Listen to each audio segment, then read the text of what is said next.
Bihar student credit card scheme Bihar सरकार द्वारा चालू की गई स्कीम है ताकि वो अपनी हायर एजुकेशन पूरी कर सके। Hey, this is Smriti Priya, academic counsellor of careermark.com। Welcome to our YouTube channel of career Marg. आज इस वीडियो में हम Bihar student credit card scheme की पूरी डिटेल्स के बारे में बात करेंगे, जैसे कि what is Bihar student credit card scheme, who can get benefit from this scheme, which courses comes under this scheme, how much money you get, when and how the money have to be paid, rate of interest, document required, and how to apply for Bihar Student Credit Card Scheme. Before starting the video, if you are new to our channel, please like and subscribe our channel and press the bell icon for regular update. Bihar student credit card scheme है क्या? तो Bihar student credit card scheme ऐसे बच्चों के लिए है जिनकी financial condition अच्छी नहीं है या फिर उनको फाइनेंशियल सपोर्ट नहीं मिल पाता अपनी हायर स्टडीज के लिए। तो बिहार गवर्नमेंट ऐसे बच्चों को लोन की तरह एक अमाउंट देती है ताकि वो अपने हायर स्टडीज को पूरा कर सके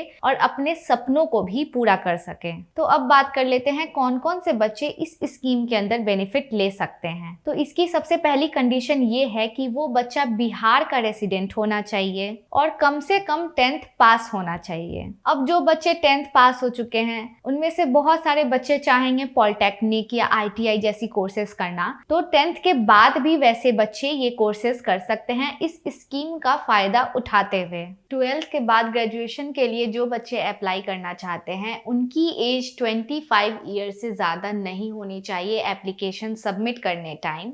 और अगर ग्रेजुएशन के बाद पोस्ट ग्रेजुएशन के लिए बच्चे अप्लाई करना चाहते हैं तो पोस्ट ग्रेजुएशन के लिए उनकी मिनिमम क्वालिफिकेशन ग्रेजुएशन होनी चाहिए और उनकी एज 30 ईयर से ज़्यादा नहीं होनी चाहिए। तो अब हम बात कर लेते हैं इस स्कीम के अंदर आप कौन कौन सी कोर्सेज में एडमिशन ले सकते हैं। इस स्कीम के अंदर नंबर ऑफ कोर्सेज हैं जो कि आप कर सकते हैं। अगर आपको कोर्सेज की डिटेल चाहिए तो आप नीचे दिए हुए नंबर 9155449999 पे कॉल करके कोर्सेज की डिटेल्स ले सकते हैं। और अगर आप कोई यूनिवर्सिटी चूज करते हैं तो आपको ये बात ध्यान में रखना बहुत ज़रूरी है कि वो यूनिवर्सिटी बिहार गवर्नमेंट के द्वारा वेरीफाइड है या नहीं है, NAC ग्रेड है या नहीं है, इन सारी चीज़ों को ध्यान में रखना ज़रूरी है। तो अब बात कर लेते हैं how much money you get from this scheme. तो इस स्कीम के अंदर आपको मैक्सिमम 4 लाख रुपीज मिलती है। जैसे कि आप कोई कोर्स करना चाहते हो उसकी फीस 5 लाख रुपीज है, लेकिन आपको बिहार गवर्नमेंट की तरफ से 4 लाख रुपीज ही मिल सकती है। और अगर आप कोई कोर्स करना चाहते हो जिसकी फीस 2 लाख रुपीज है तो आपको बिहार गवर्नमेंट की तरफ से 2 लाख रुपीज ही मिलेंगी। ऐसा नहीं है कि उसके लिए आपको 4 लाख रुपीज मिलेंगी। अब बात करते हैं अगर आपने लोन तो ले लिया, अब उसको चुकाना कैसे है तो इसके बारे में भी थोड़ा जान लेते हैं। जैसे कि कैंडिडेट पैसा लेते हैं और उनकी कोर्स की ड्यूरेशन 2 साल की है, तो उन 2 सालों में आपको नहीं पैसे चुकाने हैं और गवर्नमेंट आपको उसके अलावा 1 साल का टाइम देती है ताकि आप सेटलमेंट हो जाओ, अपनी सेटलमेंट कर लो। उसके बाद आपको इंस्टॉलमेंट में अमाउंट पे करनी होती है। अगर किसी कैंडिडेट ने 2 लाख के आसपास की अमाउंट ली है तो उसे उस अमाउंट को 60 मंथ तक चुका देना होता है। अगर किसी ने 4 लाख तक अमाउंट ली है तो उसे 84 मंथ्स में वो अमाउंट पे कर देनी होती है। अगर आप दिए हुए 1 साल में सेटल नहीं हो पाते हो, आपको थोड़ी और टाइम चाहिए होती है, तो आपको एफिडेविट करवा के DRCC में जमा करवानी होती है और उसके बाद आपको 6 मंथ की वैलिडेशन भी मिल सकती है। अब ऐसा तो नहीं है कि आपने लोन तो ले लिया लेकिन आपको बस उसी अमाउंट को पे करना है, नहीं। इसके लिए कुछ रेट ऑफ इंटरेस्ट भी गवर्नमेंट ने तय करके रखी हुई है। जैसे कि अगर आप फीमेल या PH कैंडिडेट हो तो आपकी रेट ऑफ इंटरेस्ट 1% है, या फिर अगर आप मेल कैंडिडेट